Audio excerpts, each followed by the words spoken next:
Halo, nama saya Timoden. Sekarang saya akan menjelaskan bagaimana cara membuat sebuah cloud architecture Minecraft server. Pertama, saya akan menjelaskan apa itu Minecraft. Minecraft adalah permainan sandbox yang dikembangkan oleh Mojang yang dapat dimainkan sendiri, yaitu single player, ataupun dengan orang lain, yaitu multiplayer. Kalau mau main secara multiplayer, player dapat menghost sebuah server tersendiri agar dapat player lain dapat masuk dalam server tersebut, biar bisa bermain server sama-sama. Nah, server Minecraft. Emang player dapat host server mereka sendiri. Tapi kalau player tersebut host sebuah server dengan menggunakan PC-nya sendiri, maka server tersebut hanya dapat berjalan sekuat dengan spesifikasi PC yang digunakan oleh player tersebut. Oleh karena itu, tidak mungkin server tersebut dapat menampung hingga 10.000 user sekaligus karena tidak kompatibel atau tidak kuat. Nah, kalau begitu, bagaimana cara membuat sebuah server yang dapat menampung sehingga 10.000 user sekaligus? Caranya yaitu dibutuhkan sebuah spesifikasi perangkat yang lebih tinggi. Misalnya kita membutuhkan sebuah server yang cukup kuat untuk menampung 10.000 user sekaligus. Karena kita membutuhkan server tersebut, biasanya server yang cukup kuat tersebut pasti bakal membutuhkan modal yang sangat tinggi atau mahal. Karena itu kita membutuhkan komutasi awan yang merupakan sebuah layanan yang dapat kita sewa sebuah virtual server. Karena kita sewa sebuah virtual server, kita nggak usah khawatirkan perangkat keras, kita nggak usah beli perangkat kerasnya karena perangkat kerasnya telah disediain di komutasi awan tersebut. Kita hanya perlu menyewa server layannya aja. Karena itu kita bisa menghemat lebih banyak daripada membeli sebuah server sendiri. Jadi apa saja kita butuhkan yaitu pertama ya cloud computingnya atau komutasi awannya, yaitu contohnya AWS, Google Cloud, Ali Cloud dan lain-lain. Tapi ini contohnya saya akan menggunakan AWS karena fitur-fitur yang disediakan kayak seperti di ada servernya, yaitu Amazon Route 53, Elastic Load Balancing, Auto Scaling, Database, Cognito, dan Backup. Kenapa kita membutuhkan tersebut? Saya akan menjelaskan melewati desain arsitekturnya. Nah, cara kerjanya yaitu pertama ya user atau player hubungin ke internet, lalu diarahkan ke komputer awannya yaitu AWS.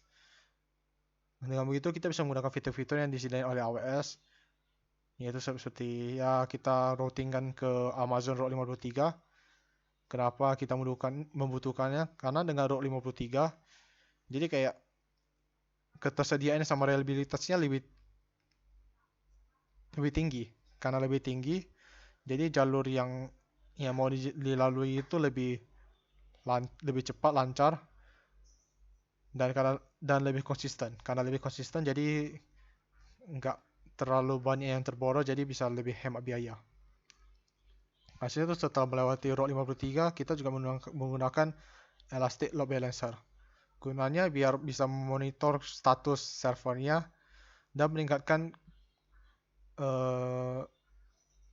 meningkatkan ketahanannya juga lebih kuat. Karena lebih tahan gitu, jadi dia bisa mencegah server down. Nah, setelah itu kita juga menggunakan AWS Auto Scaling. Kenapa? Jadi karena dengan auto scaling bisa diatur seberapa banyak server yang akan dipakai untuk menampung pemain yang sedang menggunakan server tersebut. Kayak misalnya kalau tiba misalnya 5.000 orang yang terpakai, berarti kayak misalnya 5 server yang akan digunakan, sisanya dimatikan. Atau misalnya 10.000, kayak misalnya 10.000 user yang masuk, jadi kayak akan menggunakan 10 server yang akan dipakai.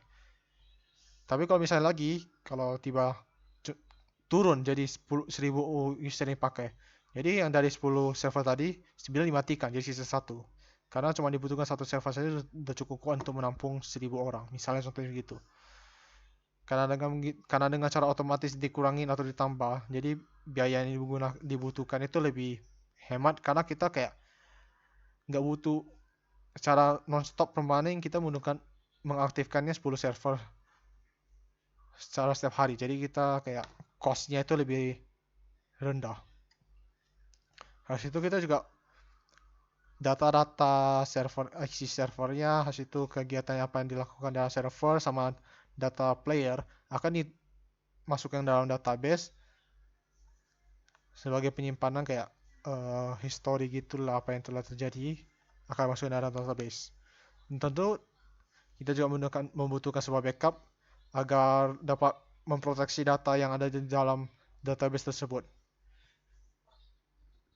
Atau bisa dibilang backup data-data yang ada di dalam database.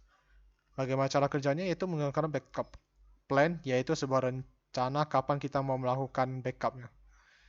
Kapan, yaitu kayak misalnya sehari sekali. Jadi dengan begitu ya, karena sehari sekali kita di backup, jadi kalau misalnya terjadi data loss, kita bisa menggunakan data yang telah di backup sebagai recovery-nya. Nah, dalam backup server biasanya kayak ada seperti ini. Ya, place register to the server atau register, karena dengan begitu, dengan adanya register bisa juga login. Nah, bagaimana cara merealisasikannya? Yaitu menggunakan Amazon Cognito.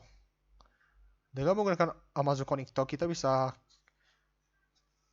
membuat para user atau player dapat kayak mendaftar akun mereka sama, karena kalau tiba udah mendaftar mereka bisa masuk dengan akun mereka sendiri, jadi apa yang mereka lakukan akan di save dengan menggunakan fitur Amazon Cognito. Nah, Amazon Cognito ini akan dihubungkan ke autoscaling. Kenapa? Karena dengan Amazon Cognito ini juga bisa mengetahui seberapa banyak orang yang masuk ke dalam server, berapa banyak yang main, berapa banyak yang aktif. Dengan begitu bisa dengan menggunakan AWS Autoscaling bisa mengetahui